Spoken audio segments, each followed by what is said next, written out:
कुलदीप पूरा दिन अपने खेतों में व्यस्त रहता था। फालतू बातों के लिए पति पत्नी के पास जरा भी समय नहीं था। मुखबिरों ने यह भी बताया था कि यह काम किसी बाहरी आदमी ने किया है। हरप्रीत सिंह ने मृतक के रिश्तेदारों तथा अगल-बगल के गांव वालों से भी पूछताछ की, लेकिन इसका भी कुछ नतीजा नहीं निकला। हर किसी ने मृतक की तारीफ ही की, किसी ने उसके खिलाफ एक शब्द भी नहीं कहा। जब इस मामले की जांच आगे नहीं बढ़ सकी तो एसएसपी राजेंद्र कुमार ने 3 टीमें बनाकर जांच में लगा दी। थाना प्रभारी हरप्रीत सिंह ने इस मामले को चुनौती के रूप में लिया। उन्हें लगता था कि कहीं कोई ऐसी बात है जो उनकी नजरों के सामने नहीं आ रही है। हरप्रीत सिंह ने मृतक के छोटे भाई अंग्रेज सिंह को बुलाकर पूछताछ की तो उसके बयानों में तमाम बातें विरोधाभासी मिली। वह किसी भी सवाल का सीधा जवाब नहीं दे रहा था। वह हर बात को घुमाफिरा कर ही कहता था। पूछताछ के बाद उन्होंने उसे जाने तो दिया, लेकिन उस पर नजर रखने के लिए अपने कुछ चालाक मुखबिरों को लगा दिया। 2 दिनों बाद ही मुखबिरों ने अंग्रेज सिंह के बारे में जो सूचनाएं दी, उसे सुनकर हरप्रीत सिंह को लगा कि अब हत्यारे उनकी पहुंच से ज्यादा दूर नहीं हैं। हरप्रीत सिंह अंग्रेज सिंह को पकड़कर थाने ले आए और सख्ती से पूछताछ शुरू कर दी। हर अपराधी की तरह अंग्रेज सिंह भी खुद को निर्दोष बताता रहा, लेकिन हरप्रीत सिंह के पास जो सबूत थे उन्हें सामने रखकर जब पूछताछ की तो वह टूट गया और उसने भाई की हत्या का अपना अपराध स्वीकार कर लिया।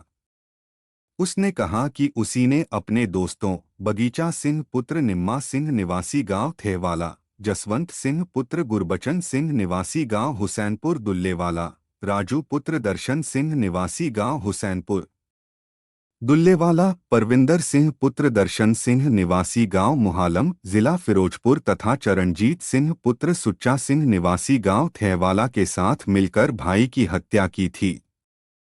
इसके लिए उसने अपने इन दोस्तों को 2 लाख रुपए देने का वादा किया था, जिसमें से 1 लाख रुपए उसने किसी से उधार लेकर दे भी दिए थे। उसी दिन हरप्रीत सिंह ने इस हत्या में शामिल लोगों के घरों पर छापे मारे, जिसमें से बगीचा सिंह और परविंदर उर्फ पिंटू पकड़ लिए गए। बाकी के 3 लोग फरार होने में सफल रहे। शायद उन्हें पुलिस की कार्रवाई की भनक लग गई थी।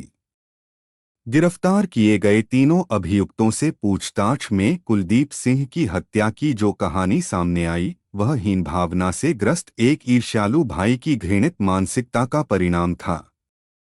कुलदीप सिंह और उसके छोटे भाई अंग्रेज सिंह की सोच में जमीन आसमान का अंतर था। कुलदीप सिंह जहां धार्मिक सोच वाला दयालु आदमी था, वहीं अंग्रेज सिंह शैतानी सोच वाला ईर्ष्यालु आदमी था।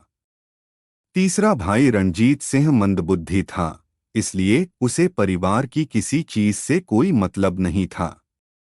उसका ज्यादातर समय गुरुद्वारा में बीतता था। गांव वाले अक्सर कुलदीप सिंह की बड़ाई किया करते थे।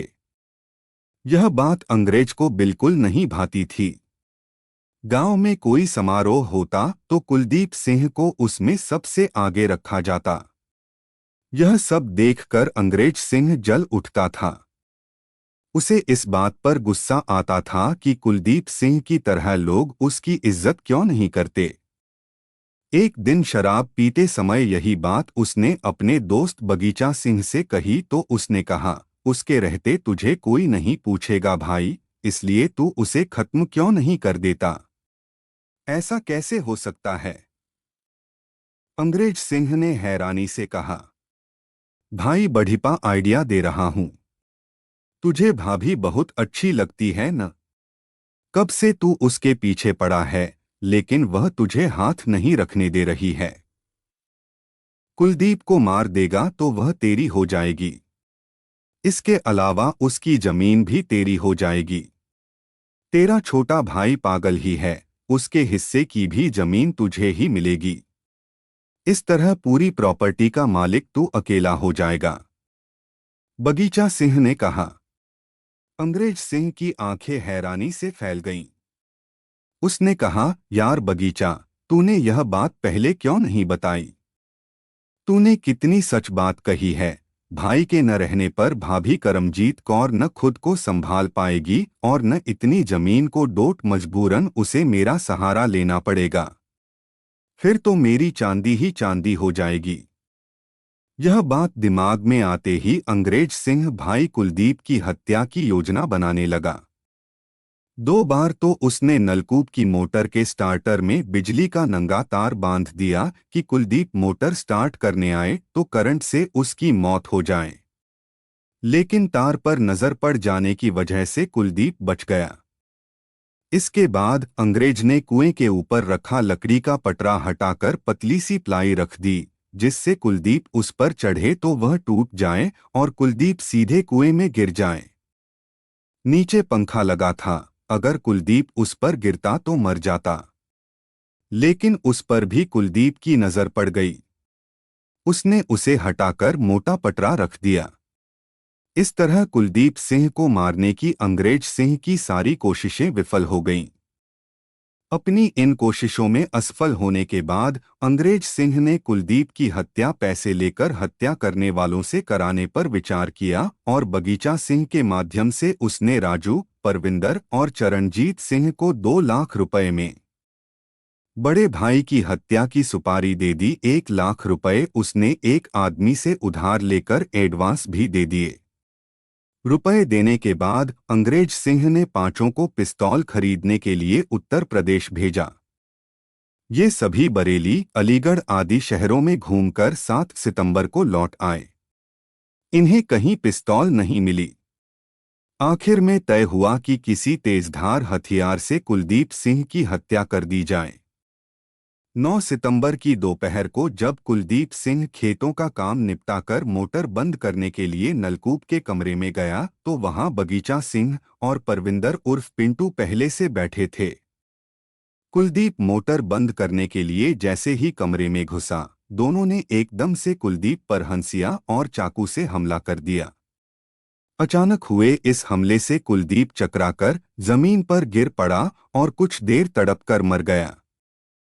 कुलदीप सिंह मर गया तो अंग्रेज सिंह बगीचा और परविंदर को अपनी मोटरसाइकिल से सुल्तानपुर लोधी छोड़ आया। इसके बाद घर लौटकर वह इस तरह सामान्य बना रहा जैसे उसे किसी बात का पता ही नहीं है। इंस्पेक्टर हरप्रीत सिंह ने मुखबिरों को तो अंग्रेज सिंह के पीछे लगाया ही था, उसी समय उसके फोन की कॉल डिटेल्स भी निकलवा ली थी। इसी कॉल डिटेल्स से पता चला था कि कुलदीप के कत्ल वाले दिन 9 सितंबर को कुलदीप की हत्या से कुछ देर पहले और बाद में अंग्रेज सिंह ने 4 से 5 लोगों से 60 से 70 बार बात की थी। उन्हीं 5 नंबरों से ही अंग्रेज सिंह के 5 साथियों का पता चला था। बहरहाल गिरफ्तार अंग्रेज सिंह, बगीचा सिंह और परविंदर का बयान लेने के बाद उन्हें अदालत में पेश करके 2 दिनों के पुलिस रिमांड पर लिया गया। रिमांड के दौरान बगीचा सिंह और परविंदर की निशानदेही पर हत्या में प्रयुक्त हंसिया और चाकू बरामद कर लिया गया। रिमांड खत्म होने पर 15 सितंबर को तीनों अभियुक्तों को पुनः अदालत में पेश किया गया, जहां से उन्हें जिला जेल भेज दिया गया। कथा लिखे जाने तक तीनों अभियुक्त जेल में थे, किसी की जमानत नहीं हुई थी। बाकी बचे तीनों अभियुक्तों की पुलिस तलाश कर रही थी। कथा लिखे जाने तक वे पकड़े नहीं गए थे।